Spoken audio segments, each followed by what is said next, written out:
Nuk mjaftuan as 34 tentime për ta konstituar Kuvendin e Republikës së Kosovës, ndërsa që vazhdon të mbetet e pika për formimin e një komisioni për votim të fshehtë për zgjedhjen e kryeparlamentarit.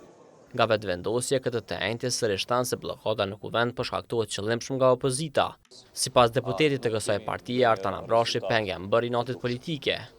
Shprehim zhgënjimin ton të thellë me këtë blokadë të qëllimshme dhe në plotëni në kundërshtim me Kushtetutën e Republikës së Kosovës që bëhet nga partitë opozitare.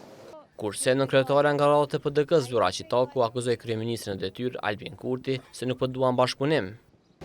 Kosova është marrë peng nga kokëfortësia, kryenetësia, papërgjegjësia e Albin Kurtit dhe lëvizjes vetëvendosje.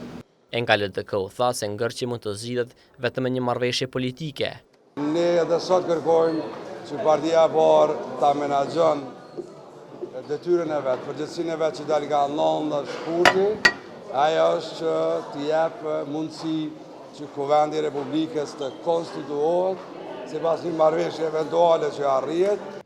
Deklarata të ashpra ndaj Kurtit pati edhe lideri i AK-s Ramush Haradinaj.